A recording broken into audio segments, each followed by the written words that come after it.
Pendant qu'Erdogan était réélu président de la Turquie au premier tour, Grenoble accueillait la responsable turque d'Amnesty International à l'occasion du congrès national de l'ONG à Alpes-Congrès. C'est un des fleurons du nouveau quartier de la presqu'île de Grenoble, conçu pour accueillir 385 enfants. L'école Simone Lagrange, du nom de cette ancienne résistante, vient d'être officiellement inaugurée. Et puis, viré de Metz en octobre, il débarque à Grenoble pour remplacer un autre viré, Olivier Guégan. C'est Philippe Inchberger qui coach désormais le GF38. Le premier entraînement, c'était dimanche.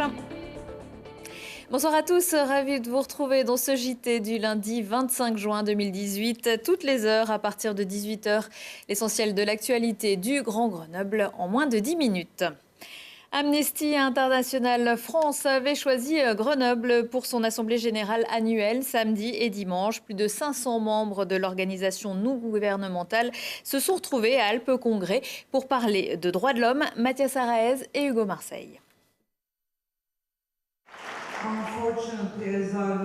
Une grande dame dans une grande salle.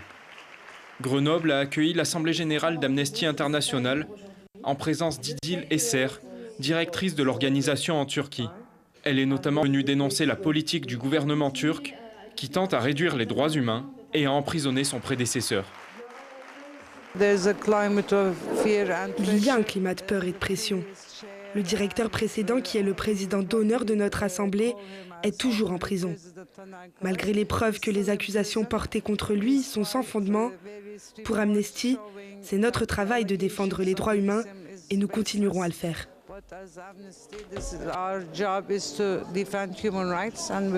Présidente de la branche française, Cécile Coudriou estime que même dans un État démocratique comme la France, les droits humains sont malmenés.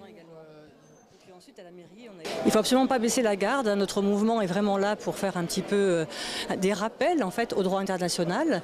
Et par exemple, des événements tels que les crises migratoires qui sont en fait dues elles-mêmes à des conflits mondiaux extrêmement importants et malheureusement très longs, font que beaucoup de gens sont jetés sur les routes de l'exil et nous considérons que la France, comme d'autres pays européens, n'est pas vraiment à la hauteur en termes d'accueil des réfugiés. Le combat continue. La présidente de l'ONG a apprécié le passage par Grenoble, ville militante. À noter que la salle de conférence de la Maison des associations à Grenoble s'appelle désormais salle Anna Politkovskaya, en hommage à la journaliste russe défenseur des droits assassinée à Moscou. La cour d'assises de l'Isère examine depuis ce lundi le meurtre de Luc Pouvin le 20 juin 2015 dans le quartier Renaudy à Saint-Martin-d'Air. Le jeune homme âgé de 19 ans, passager d'un scooter, avait été tué d'une balle dans le cou. 8 jours plus tard, près de 3000 personnes avaient marché jusqu'au stade Fréchon pour lui rendre hommage. Le lendemain, un garçon de 18 ans s'était présenté à la police, expliquant être l'auteur des coups de feu. Il avait visé par erreur le scooter, pensant ouvrir le feu contre d'autres jeunes avec lesquels il avait eu un peu plus tôt des accrochages. Le procès doit s'achever mercredi soir. Ouvrez des écoles, vous fermerez des prisons. Si le contexte a un peu changé depuis Victor Hugo, l'inauguration de l'école Simone Lagrange vendredi soir à Grenoble était un moment très attendu. Sur la presqu'île, des enfants ont déjà pris possession des lieux en février. D'autres les rejoindront en septembre au 11 rue Mélina et Missak Manouchian. Une nouvelle ailée était aussi présents Robert et Hervé Lagrange, les fils de cette résistante rescapée d'Auschwitz-Birkenau, qui aura consacré le reste de sa vie à témoigner devant les enfants jusqu'à son décès en 2016. Je pense que c'est le meilleur endroit où le nom de ma mère pouvait être attaché justement. Elle a passé sa vie dans les écoles et dans les lycées, à essayer d'apprendre à la nouvelle génération ce qui s'est passé pour pas qu'on oublie la Shoah et pour pas que cela recommence.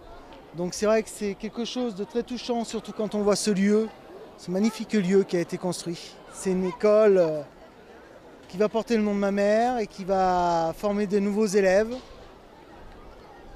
Et j'espère que cette nouvelle génération prendra le bon chemin. Ma mère a toujours adoré la jeunesse, elle s'est toujours entourée de jeunesse autour d'elle, elle a toujours voulu leur apprendre. Elle a toujours pensé que la jeunesse était le futur de l'humanité et que l'apprentissage de cette jeunesse permettra des temps meilleurs pour l'humanité. Il y a eu beaucoup d'émotions. Qu'elle a subi beaucoup de souffrances, qu'on a un peu du mal à croire qu'elle ait subi tout ça. Et on est vraiment très fiers d'elle, de tout son courage. Lors de cette cérémonie, la directrice de l'école s'est vue remettre la Légion d'honneur de Simone Lagrange qu'elle avait elle-même souhaité donner à la ville de Grenoble. La préfecture de l'Isère vient de déclarer 2 communes en état de catastrophe naturelle après les fortes pluies de fin décembre, début janvier. Clé pour des mouvements de terrain et Clel pour inondations et glissements de terrain. À compter de la date de parution de l'arrêté au journal officiel, le 22 juin, les sinistrés ont 10 jours pour se faire connaître auprès de leur compagnie d'assurance pour bénéficier du régime d'indemnisation prévu.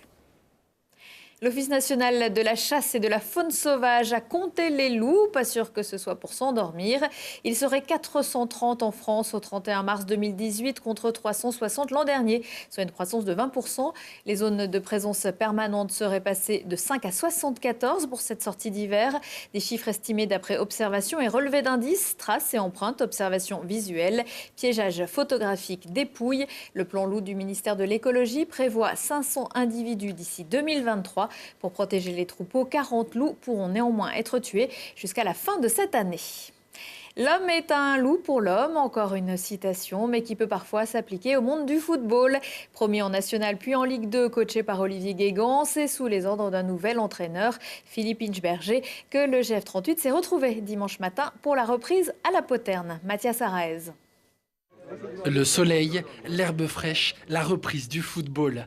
Avec leur tenue d'entraînement flambant neuve, les Grenoblois ont retrouvé le chemin des terrains après une coupure bien méritée. Face à eux, un staff en partie renouvelé avec qui faire connaissance. Moi, c'est toujours un jour particulier, hein, c'est un peu la rentrée des classes. Bon, après, pour moi, l'occasion de découvrir un nouvel environnement, un nouveau groupe. Pour les joueurs, de découvrir un nouveau coach, un nouvel adjoint, donc globalement un nouveau staff technique. Donc ça s'est très bien passé, j'ai trouvé des gens souriants, affûtés et puis prêts à attaquer. Des mouvements, le Grenoble Foot 38 en enregistre aussi dans l'effectif. Fernand Mayembo, Alexis Peuget, Hugo Guégan et Steven Pinto-Borges partis font place à Youssouf Mchangama, Jérôme Mombry, Ryan Sanusi et à Florian David. Ce dernier est de retour après 6 mois passés aux Herbiers. Très content de retrouver la capitale des Alpes, le GF38. Donc vraiment satisfait de retrouver les collègues et tout. Maintenant, il va y avoir une dynamique de travail. Le niveau va s'élever, la concurrence va être encore plus rude. Je suis déjà content de retrouver les gars. Ils m'avaient manqué. Et puis on va se mettre au travail dès aujourd'hui et puis travailler dur pour gagner sa place. Sur la touche, une petite 50aine de supporters aussi heureux de retrouver leur équipe. Pour voir les joueurs, pour voir les nouveaux joueurs et pour pour sentir cette ère de Ligue 2.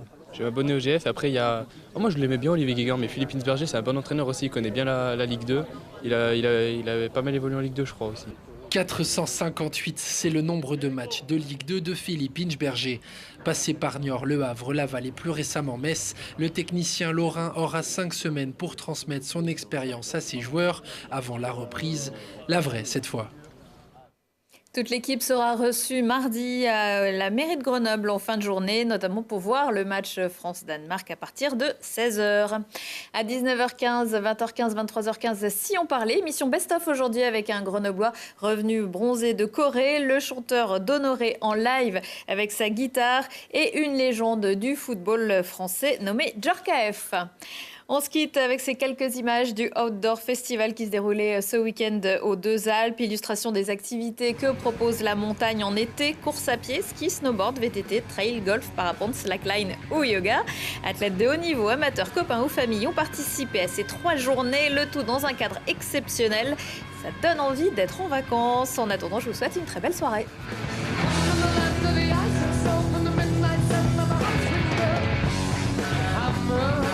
God.